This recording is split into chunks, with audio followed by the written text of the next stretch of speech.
mecanismo del parto y atención al parto eutóxico. Nada más como nota de este apunte, lo de rosa es lo de mecanismo de parto y atención al parto es lo de morado. Iniciemos. El trabajo de parto se va a definir como conjunto de fenómenos activos y pasivos que permiten la expulsión del feto por vía vaginal. Es decir, trabajo de parto hace referencia a los fenómenos, mientras que atención del parto hace referencia al conjunto de procedimientos e intervenciones.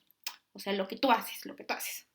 Para la atención de la embarazada en los procesos fisiológicos y dinámicos para la expulsión del feto vivo o muerto con más de 20 semanas de gestación, alumbramiento y puerperio inmediato. Y parto normal se va a definir cuando el bebé nace de forma espontánea y con disminución de riesgo desde el parto hasta el inicio, hasta el fin. O bueno, desde el parto hasta el fin del nacimiento. Es decir, un parto normal desde que desde el parto hasta el fin del nacimiento es normal, todo es normal. Y también se considera un parto normal a la presentación cefálica de 30 y que nace entre las 37 y 41 semanas completas de edad gestacional. Entonces, trabajo de parto son los fenómenos, atención del parto, los procedimientos. Y bueno, iniciando con trabajo de parto, las niñas tenían aquí una definición que hablan sobre el reblandecimiento, que prácticamente es la consistencia del cervix antes del trabajo de parto. Por eso no lo metí en el periodo, porque supuestamente es antes. Y ocurre por disminución del colágeno y aumento de la elastasa. Y vamos a tener unos grados que se llaman grados de Calkins. Y el 0 es prácticamente que ya está listo para iniciar labor. Y 3 pues, está muy duro. En el 0 vamos a tener que se parece un hígado maduro, en el 1 a los labios de la boca, en el 2 a la ala de la nariz y en el 3 en el cartílago de la oreja. Y ahora sí vamos con lo mero mero, que van a ser los periodos. Nada más recordando aquí una mención rápida, hay que recordar que se dividen en 3 periodos, que va a ser dilatación, el segundo periodo que va a ser expulsión y el tercer periodo que va a ser alumbramiento. Pregunta de examen, sí que sí. Y bueno, vamos a definir primero el periodo de dilatación, que se define como el comienzo de las contracciones y presencia de cambios de cervicales, o sea, del cervix. Y va a haber dos principalmente, que va a ser el borramiento y la dilatación. El borramiento se define cuando el cervix se adelgaza y se acorta. Este se mide en porcentajes y se dice que ya hay un borramiento del 100% cuando mide menos de 0.0 centímetros. Entonces ya es igual a que ya lo podemos meter a expulsión. Y la dilatación es cuando el cervix se abre. Y aquí tenemos una nota muy importante de nulípara y multípara, donde prácticamente dicen que las nulíparas primero borran y después se dilatan y las multíparas primero dilatan y después borran. Siento que esto es bastante fácil de entender porque hay que recordar que las multíparas al ya haber tenido varios hijos, pues su cervix se va pues haciendo un poquito más elástico, entonces se les hace más fácil para ellas ya dilatarse, aparte de que algunas veces ya ni siquiera cierran completamente de tanto que ya se estuvo extendiendo, y entonces pues ya están dilatadas prácticamente. Y bueno, el primer periodo también se va a dividir en latente y activa, que en el latente lo más recomendable es que no las ingresen al hospital por alta probabilidad de que pues se estresen y que pues al final les hagan cesárea porque pues al final les inyectan medicamentos y pues todo eso. Entonces en la latente lo mejor es no hospitalizarla. Más o menos dura en la nulípara de 18 a 20 horas y en la multípara de 12 a 14 horas.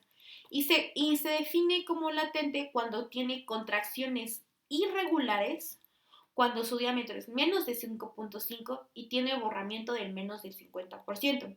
Yo un dato que me dijo el señor de ese de las cosas del ENAR es que la fase latente tiene la característica de ser reversible. Es decir, si nosotros tenemos un parto prematuro, pues poderlo retrasar unas semanitas más con un tratamiento tocolítico.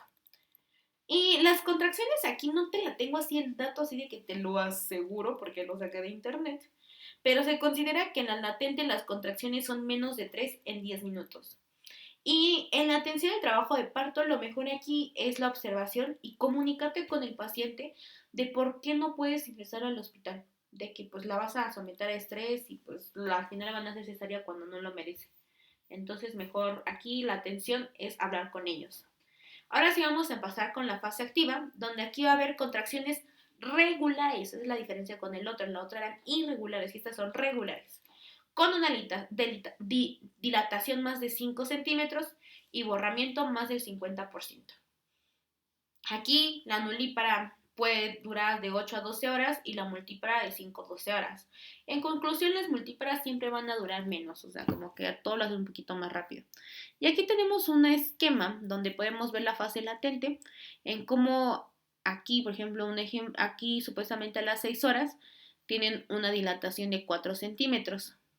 Y lo que me gustó aquí fueron los planos de Hodge, de que por ejemplo aquí a las 2 horas, en una dilatación de más o menos 1, está en el primer plano, y en una dilatación, a las 7 horas, en una dilatación como de 3, están en el segundo plano. Y aquí se ve cómo llega al 5 y ya empieza a la fase activa. Que la fase activa también tiene sus propias fases, la fase de aceleración, la máxima pendiente y la desaceleración. La fase de aceleración es que prácticamente empieza a dilatarse muy rápido después de los 3 centímetros. Por eso es fase de aceleración. Dilatación rápida a partir de los 3 centímetros. Y ya después, a la fase de máxima pendiente, empieza a agarrar un ritmo estable. Es decir, que como cada hora que pasa, también tiene 1 centímetro extra de dilatación.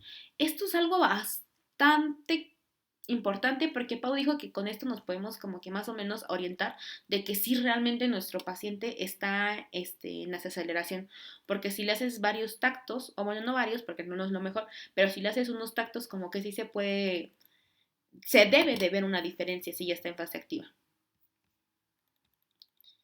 Y bueno, el ritmo estable se va a mantener hasta los 9 centímetros de dilatación hasta que pasa la fase de desaceleración, que si se ve aquí en el esquema como que ya hace una meseta y aquí el ritmo disminuye hasta alcanzar una dilatación máxima, que es decir, los 10 centímetros. Y aquí las contracciones, digo que no es un dato exacto, pero se dice que las contracciones son de 3 a 5 en 10 minutos. Y algo también muy importante que dijo el de la guía de práctica clínica es de que, por ejemplo, si nosotros queremos hacer una episiotomía, ya lo andamos pensando, o en sí la paciente quiere analgesia para su dolor, tenemos que dárselos aquí en la fase activa. Y lo que se le va a dar es la epidural más un anestésico local, o sea, un opioide. Pero nada más, eso es comentarte que la analgesia, si se le da al paciente, es en fase activa. Dato importante, creo que la doctora también lo dijo, pero aquí lo dijo el de la guía de práctica clínica, entonces yo digo que sí ha de ser importante. Analgesia solamente en fase activa, para que dure. Yo recuerdo que la doctora dijo algo así, como que para que llegara la episiotomía y le durara, se daba en fase activa. Y bueno, también las niñas tenían algo de la bolsa amniótica, que supuestamente ayuda a la dilatación del cervix, a la protección del feto contra las infecciones, pero el 75% se rompe de manera espontánea. Y en la maduración, donde vamos a tener al índice de Bishop, donde pues ya esto está de too much, porque creo que estoy muy segura que la doctora dijo que lo iba a publicar, entonces ya no vamos a hacer más largo este video.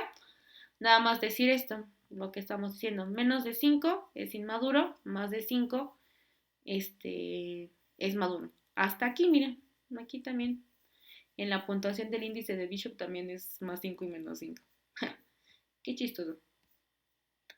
Ahora, en la fase activa, ¿cómo vamos a actuar?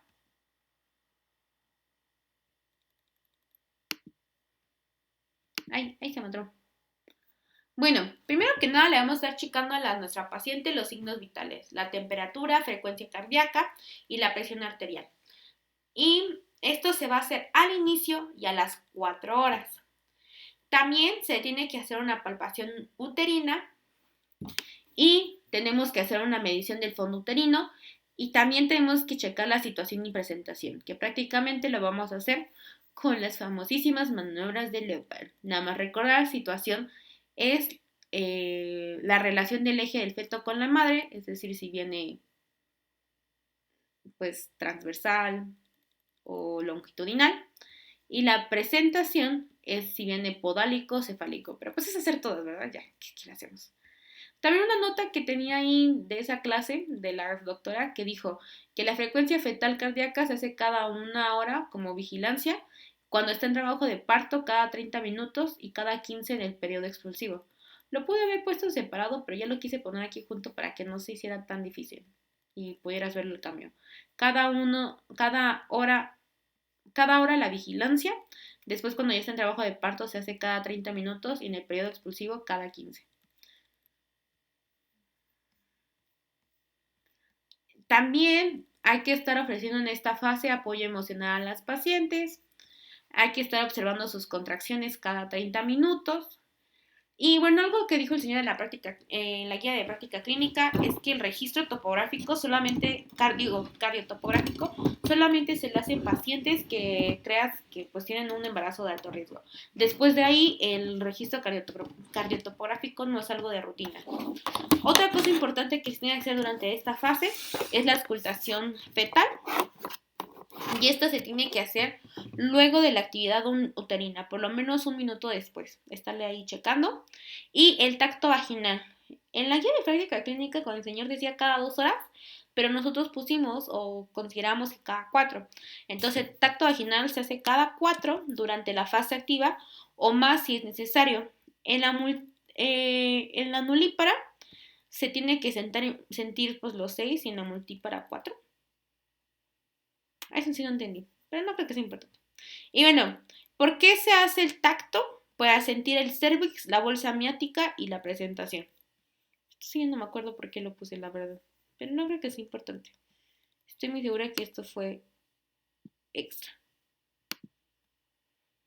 Ahora, también algo que dijo el señor de la guía de práctica clínica y que sí considera importante es que desde el 2019, para pregunta del NAR, se pregunta que ya no se utiliza, o sea, que ya está como que considerado violencia obstétrica, y entre esos es el partograma, pero pues dice que según la ENAR, no, ya no se debe usar el partograma, pero pues realmente todos los hospitales lo siguen haciendo, porque aún así se pide pues que chequen todo eso, y pues la mejor forma es seguir usando el pantograma.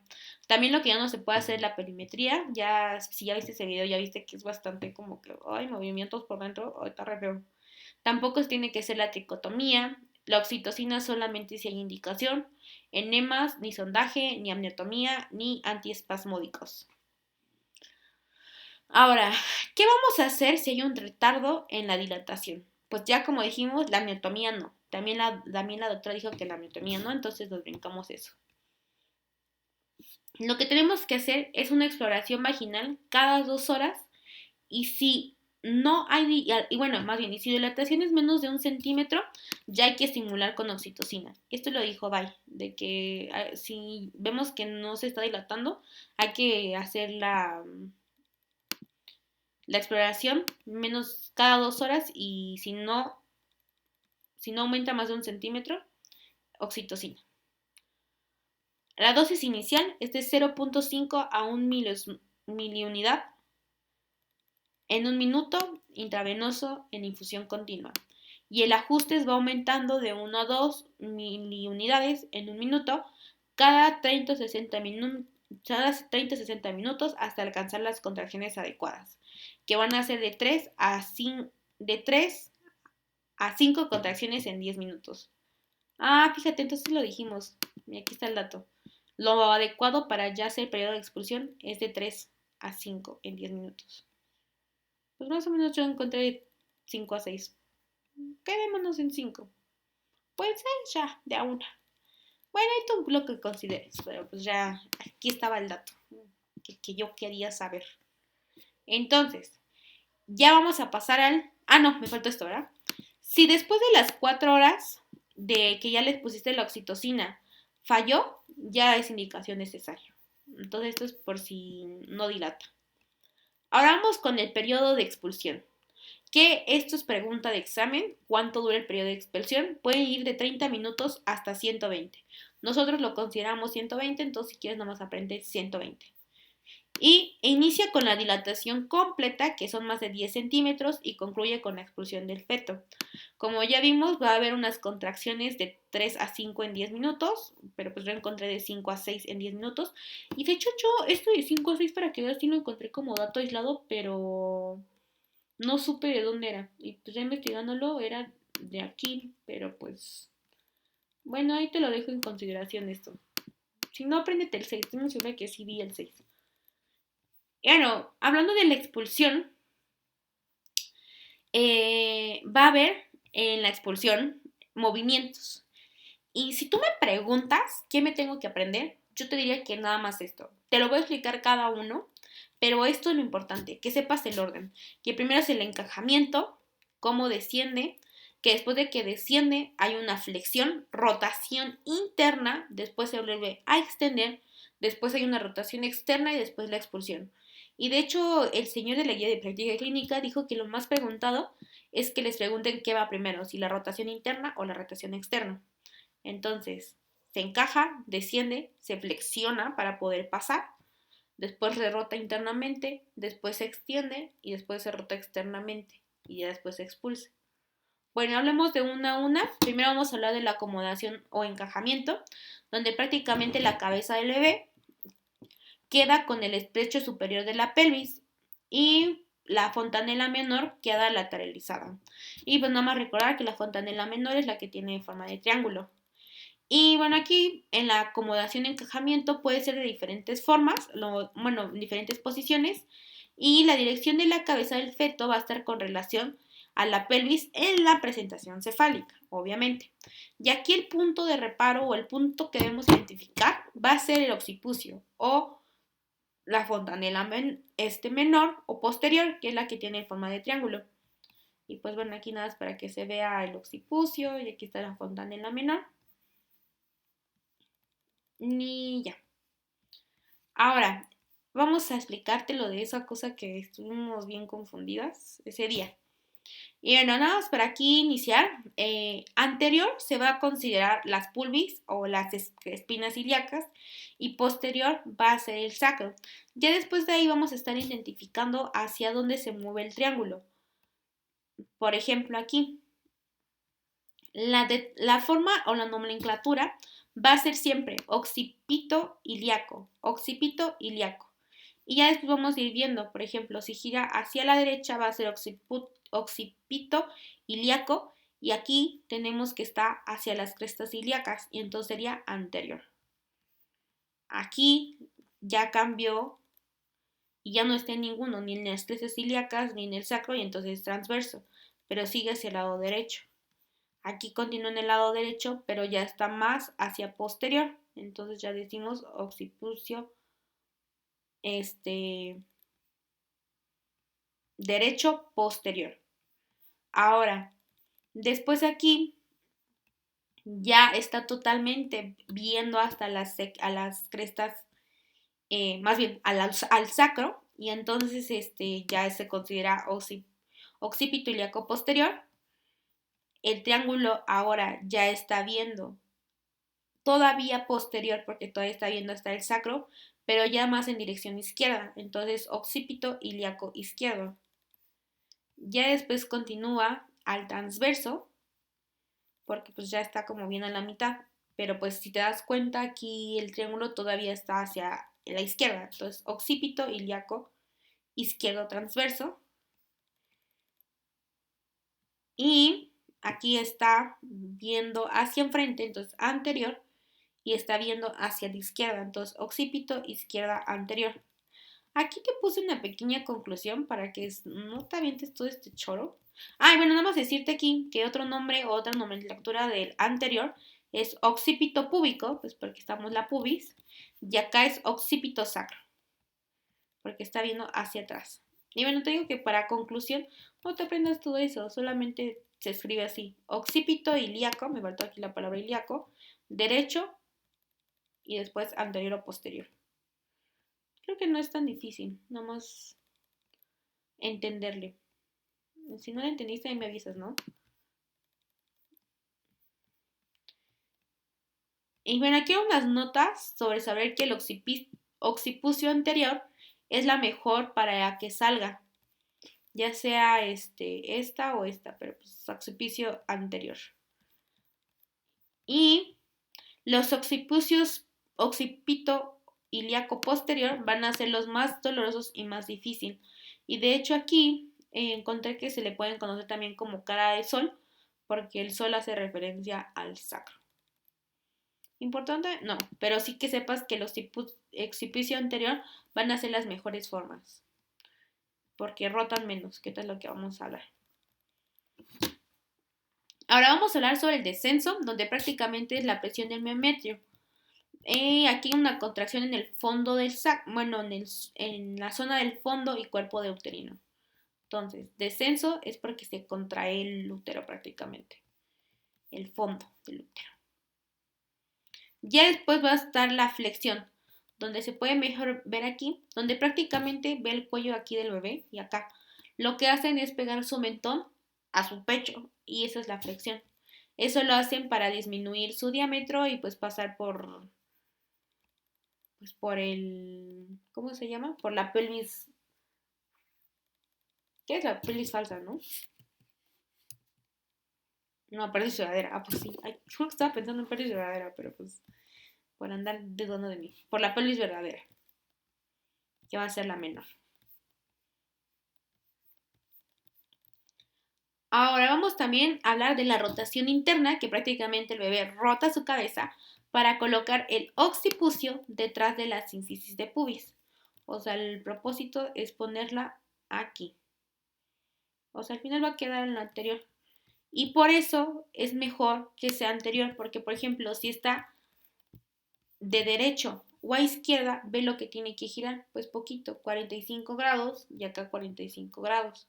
Por eso las mejores son las anteriores, porque al final tienen que quedar ahí. Ya después, las otras son las transversas y ahí tienen que rotar 90 grados, hacer todo esto, todo este recorrido, todos rotan 90 grados.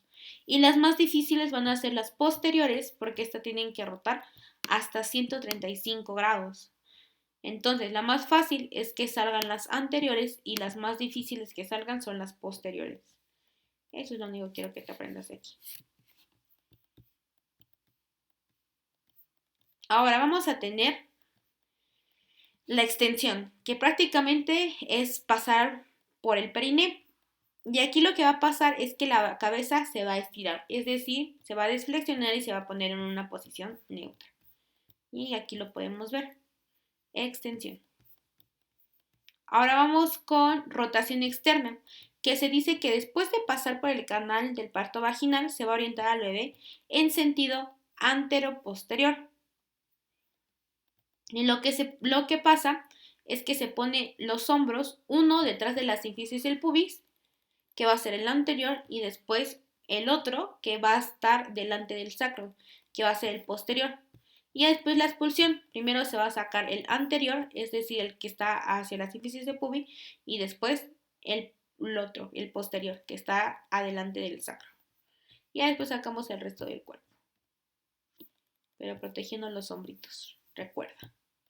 No sé si esto es importante, así como que anterior sínfisis del pubis y el otro posterior. Está medio...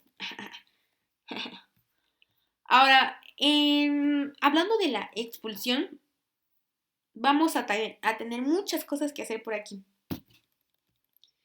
Primero, vamos a poner a nuestra paciente en posición libre. Bueno, esto es algo que comentó el señor de la guía de práctica clínica, que prácticamente lo mejor es dejar que la paciente se acomoda como quiera. Por ejemplo, la doctora comentaba que hay algunas pacientes que les gusta tener su expulsión pues paradas y pues si lo quieren así dejarla. Pero Dai comentó que podía hacerse o ponerse en litotomía o semiflower. Ya después, si la presentación ya está coronado, o sea, ya está encajado, porque ocuparon ese término, pues ya hay que indicar a la paciente que puje. Estos pujamientos tienen que ser constantes, pero también algo importante es que no deben ser antes, no tienen que ser antes, porque si no aumenta la probabilidad de cefalohematoma o capoto, o sea, que se lesionen. Constantes y duraderos, tienen que durar. Y después de que empieza a pujar y ya vemos que va a salir la cabeza del bebé, hay que proteger su perineo de la paciente. Y aquí vamos a ocupar nuestra primera maniobra, que va a ser la maniobra de Ritchie, la cual tiene como objetivo disminuir la probabilidad de desgarro. Y aquí lo que vamos a hacer es que con su mano hábil o dominante la vamos a poner en la parte posterior de la vagina, o prácticamente debajo, si lo quieres decir, debajo de la vagina, y la otra mano va a agarrar la cabeza del bebé. Y así vamos a evitar el desgarro. Prácticamente solamente es aquí, presionando la vagina por debajo. Otra maniobra que se puede hacer aquí en esta parte de la expulsión es la maniobra de Christeller, pero eso está prohibida.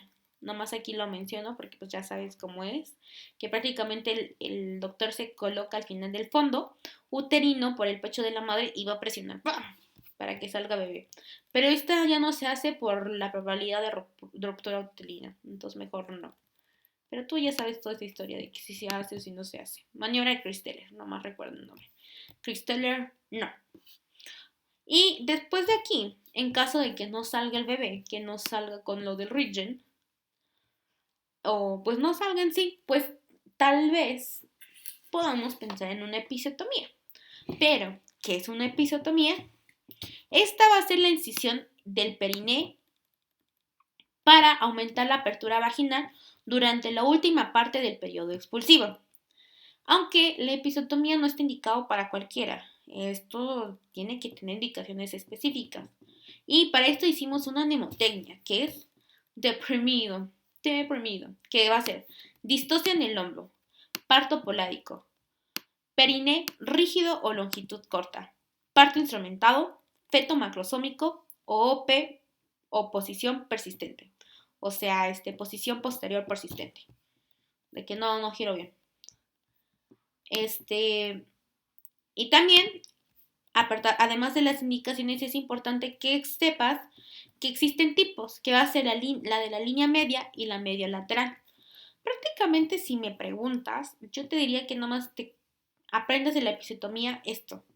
Bueno, no, esto nada más, de las diferencias de los tipos, esto, que es que en la media no se va a cortar ningún músculo, solamente se va a cortar el rafe, y acá sí se va a cortar el bulbo esponjoso y el transverso superior del periné.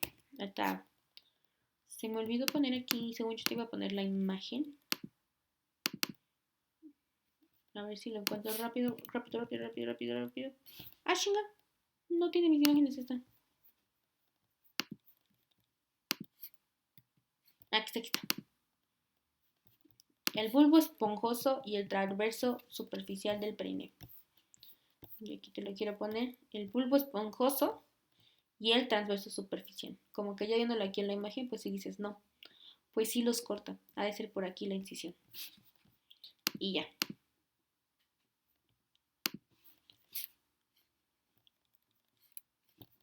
Bueno, continuando. Bueno, te voy a decir las otras características, pero eso no lo considero importante. Ah, y bueno, otra diferencia también importante es que la de la línea media se va a cerrar en dos planos, pues porque no se va a cortar músculo, que va a ser mucosa y piel. Y la otra se va a cortar en tres planos, que va a ser mucosa, músculo y piel. Y nada más recordar que la medio lateral se va a hacer de la parte central hacia afuera, o sea, va a quedar como en una horquilla. Y bueno, aquí se dice que la línea media se hace cuando hay un periné grande, el otro cuando hay un periné pequeño, pero pues como que dices, complicaciones de la línea media, alta probabilidad de desgarro. Esto sí suena un poco lógico porque pues vas a cortar el rafe, entonces como que tiene más probabilidad de que se siga abriendo. Y el otro va a tener dolor y dispareunia. Y de las dos, ¿cuál es la más utilizada? ¿Cuál es la que te debes de aprender? Medio lateral. Medio lateral, cortas músculos. Ay, chinga. Y ya después de aquí, la Kimberly, o no me acuerdo quién fue, comentó todas las complicaciones de la episiotomía, que prácticamente se puede resumir en todo este esquema.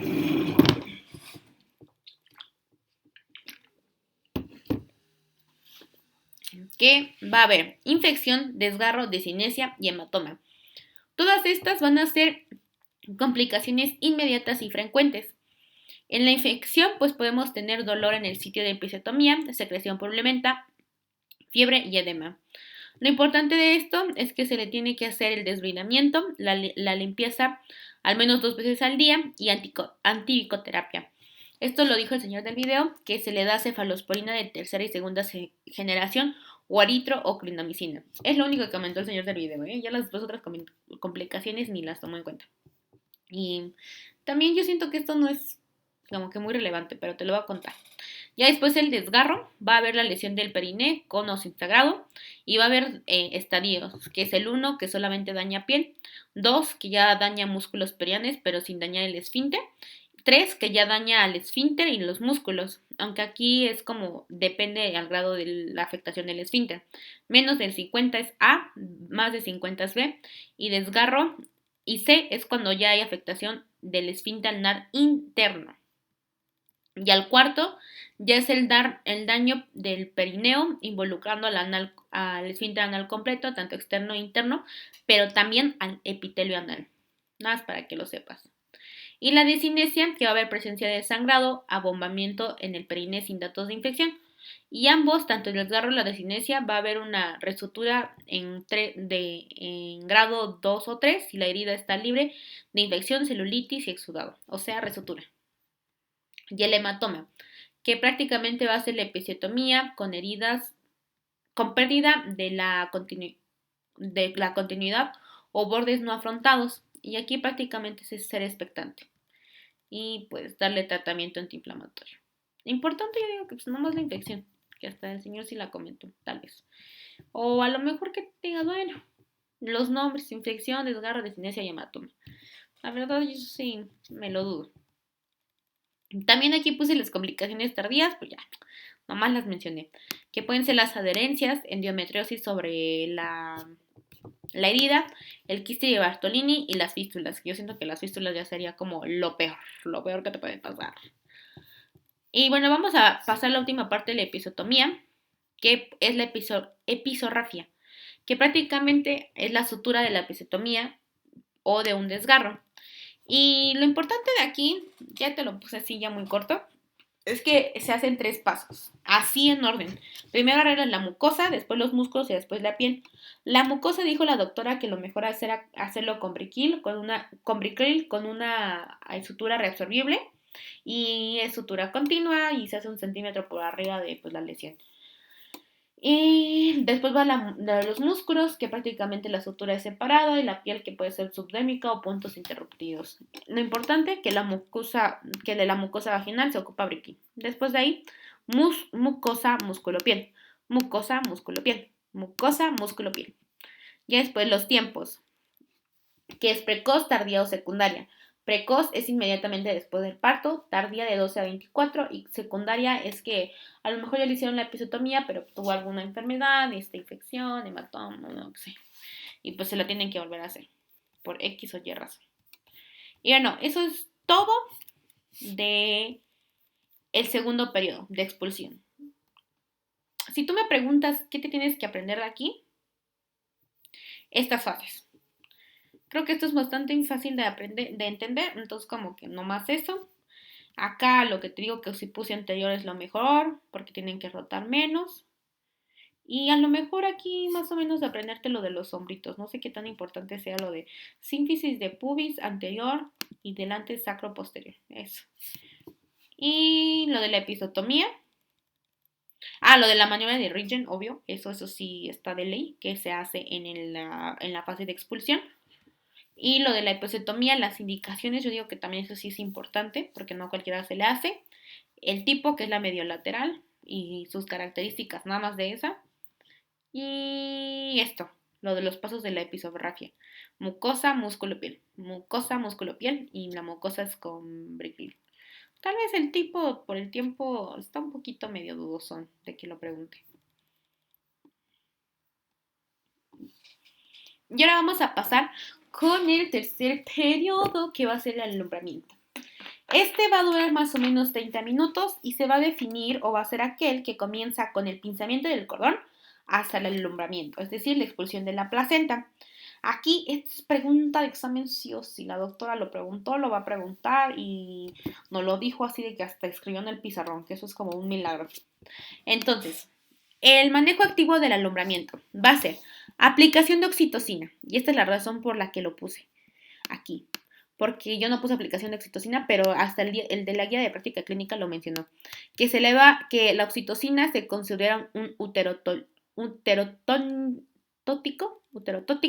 Otro ejemplo es creo que es uterotónico, ¿no?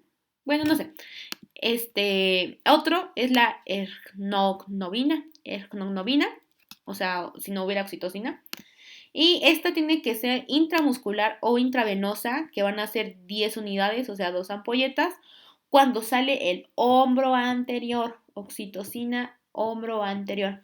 Y lo que va a ayudar es a disminuir el sangrado uterino. Entonces, oxitocina, primer paso. Ya después va a ser el pinzamiento tardío del cordón, el cual se considera mejor esperarnos de 1 a 3 minutos o 60 segundos o hasta que deje de latir. Bueno, ya que hablamos del pinzamiento del cordón, nos vamos a alargar un poquito más para decirte que van a existir dos tipos, que ya dijimos, el tardío, que es el mejor, el que tiene mejor beneficio, porque como dejamos que aún circule la sangre, va a disminuir la probabilidad de anemia por las reservas de hierro. Se considera tardío 1 a 3 minutos después o cuando ya se dejó de dejar de sentir el pulso en el cordón, y este es el mejor. Entonces, el mejor, tardío. Y ya después tenemos el inmediato, que prácticamente es a los 60 segundos. Sí se le puede hacer a los pacientes sistemicado cuando son inestables, cuando tuvieron una ruptura, cuando hay un paro materno fetal, digo un paro materno, o asfixia fetal o incompatibilidad del ARH.